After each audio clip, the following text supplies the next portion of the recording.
If anything is against the parliamentary norms, we will see to it. Okay. Now, Professor Manoj Kumar Jha. Thank you, Honorable Chairman sir. Thank you so very much. आज 7वीं बार राष्ट्रपति महोदया के अभिभाषण पे बोलने को खड़ा हुआ हूं। 7वां मौका है और दो राष्ट्रपति देखे इस कार्यकाल में और 3 उपराष्ट्रपति देख लिए इसी कार्यकाल में। तो मैं जानता हूं कि महामहिम की स्क्रिप्ट की क्या पृष्ठभूमि है। I'm aware of it. I'm aware of the tradition. But what worries me as a citizen, that why can't we sit down and change these kind of traditions?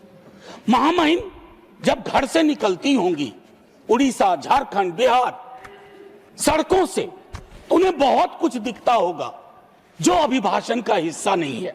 मेरे पास वक्त ज्यादा नहीं था महामहिम, थोड़ा माननीय सभापति महोदय, मैंने सोचा कि मैं प्रोज में अक्सर बोलता हूं, आज पोएट्री में बोलूंगा और बाद में अगर हमारे साथियों को दिलचस्पी हो तो मैं कवि का नाम भी बता दूंगा। बहरहाल मैं इसलिए कह रहा था कि जब वो निकलती होंगी महामहिम तो आय की असमानता के दर्शन होते होंगे। हमारे गणराज्य की नैतिक आत्मा है सामाजिक न्याय, उससे भी रूबरू होती होंगी अपने पुराने दोस्तों से बातचीत के आधार पर। माननीय सभापति महोदय, 28 जनवरी ये एड्रेस हुआ, 29 जनवरी को 2 चीज हुई है और मैं सभी सदस्यों का ध्यान आकृष्ट करना चाहता हूं। उसके बाद मैं कविता के अंश पे आऊंगा। माननीय सभापति महोदय, उस दिन कोर्ट में 2 ऑब्जर्वेशन बहुत महत्वपूर्ण है। एक कहा गया कि क्या हम उल्टे पांव की यात्रा पे निकल पड़े हैं, पीछे की ओर जा रहे हैं यूजीसी रेगुलेशन के संदर्भ में। मेरा दिल किया कहूं, जी हाँ हजूर। You got only 6 minutes. Sir, I thought sought your protection. 2 minutes extra I'll take and I'll wind up without ringing the bell. जी हाँ हुजूर, एक देश के रूप में हम उल्टे पांव नहीं, पूरे तामझाम के साथ पीछे की ओर मार्च कर रहे हैं। यह भटकाव नहीं है, ये घोषित नीति है। हमारा गंतव्य आसमान की ऊंचाई नहीं, अतीत की खाई है। मैं क्यों कह रहा हूं? जब कहा गया कि ट्रेड यूनियन विकास में अवरोधक है, मैं जानता हूं यहां हमारे तमाम साथी अलग अलग दलों के, हम ट्रेड यूनियंस को किस तरह की महत्ता देते थे और देते हैं। फैक्ट्रीज एक्ट नहीं होता, एम्प्लॉयज स्टेट इंश्योरेंस एक्ट नहीं होता, मैटरनिटी बेनिफिट एक्ट नहीं होता और तमाम चीजें नहीं होती। और सर, उल्टे पांव की यात्रा का एक आलम है कि आज से नहीं, जब पहली बार मैंने सदन में कहा था कि मेरे घर आएंगे कभी मौका लगे माननीय सभापति महोदय, मैंने 4 तस्वीर लगा रखी है एंट्रेंस पे। वो सीवर में उतर के मरने वाले हमारे लोग हैं। जहरीली गैस किनको मार रही है? मुझे मंत्री महोदय ने जवाब दिया था 98% एक ही जाति के, उपजाति के लोग हैं। ये अपने आप में बताता है कि हम पीछे ही चल रहे हैं। माननीय सभापति महोदय, अब मैं कविता के अंश पे आता हूं। किसी से कोई शिकायत नहीं, यह चिट्ठी महामहिम के नाम है। महामहिम के माध्यम से देश के नाम एक खत। मेरे प्यारे देश, ये सबके पते पे एक साथ पहुंचे। यह खत किसी एक के नाम नहीं, न सत्ता के दरवाजे पर दस्तक, न विपक्ष की मेज पर जगह की मांग, न तालियों की उम्मीद, न इतिहास की फाइल में कैद होने की चाह। यह खत उन सब के नाम है जो बोल रहे हैं, जो चुप हैं या इन दोनों से विलग हैं। हे प्यारे देश, काफी समय से महसूस करता हूं कि हमारे बीच का मौसम भारी हो गया है। हवा में सवाल कम है, शक ज्यादा, संवाद सिकुड़ गया है, पहचाने हांफने लगी हैं। अब हम एक दूसरे को नाम से नहीं, खानों में रख के, बाड़ों में रखकर पहचानते हैं। पड़ोसी नहीं रहता, वो किस तरफ है हम ये जानना चाहते हैं। नफरत अब अचानक नहीं फूटती, उसे सोच समझ कर उगाया जाता है। किताबों में, बहसों में, व्हाट्सएप की सुबहों में और चुनावी बिसातों पर। मेरे प्यारे देश, डर यह नहीं कि जहर फैल रहा है, डर यह है कि लोग इसे ही अपना जीवन समझने लगे। जैसे यही हवा हो, यही भाषा, यही भाव, यही नियति।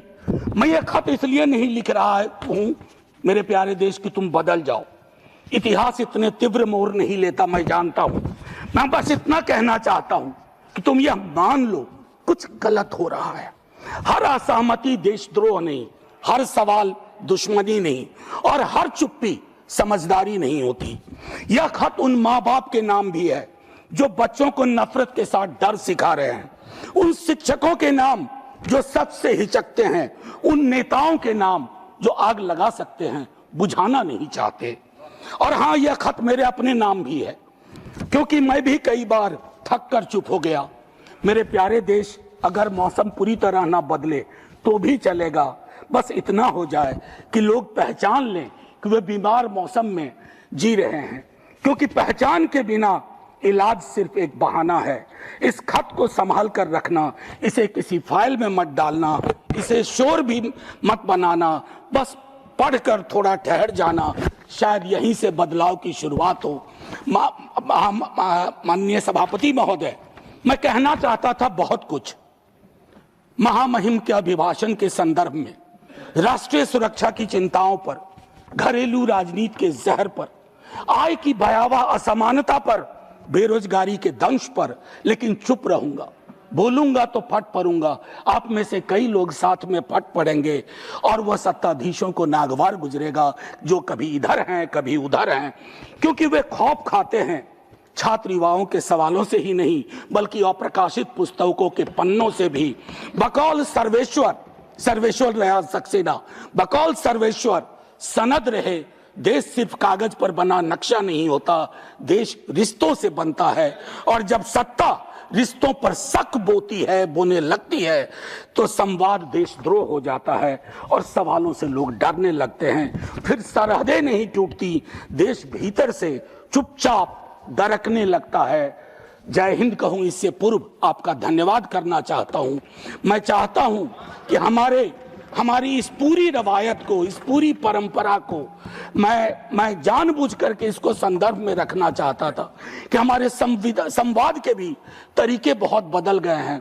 ना जाने क्यों, मैं 100 दफा कह चुका हूं। 1 मिनट का वक्त दीजिए सभापति महोदय। ना जाने मैं क्यों एक सांसद के रूप में महसूस करता हूं कि हम एक दूसरे से दुश्मनी की जुबान में क्यों बात करते हैं। अगर इधर से कोई कुछ बोले तो क्या जरूरी है कि उधर से उस तरह का शोर मचाया जाए जिसके बगैर भी संसद में बात की जा सकती है। मैं पढ़ता हूं, मैंने 52 की संसद के बारे में पढ़ा, 57 पढ़ा। विपक्ष बहुत छोटा था, लेकिन छोटा आकार अपने आप में ये नहीं है कि विजडम भी छोटा ही होगा, ज्ञान भी छोटा ही होगा, सोच भी छोटी ही होगी। मेरा मानना है कि ये बैरियर टूटने चाहिए। इसे कोई अन्यथा न ले। इसे कोई अन्यथा न। सुधांशु जी, आज तक सदन में कभी कोई ऐसी बात नहीं बोली है जिससे किसी की गरिमा पर चोट पहुंचे। क्योंकि इस सदन में आया था तो नेहरू, प्रोफेसर हीरेन मुखर्जी, मीनू मसानी, राम मनोहर लोहिया को पढ़ के आया था। मैं चाहता हूं मेरा सदन जब कल को चर्चा हो तो वो नाम पुराने नहीं लगे, बासी ना लगे, उन नामों को लोग आज भी अंगीकार कर सकें। जय Hind sir. For more of such videos, do like, share and subscribe to ET Now Swadesh.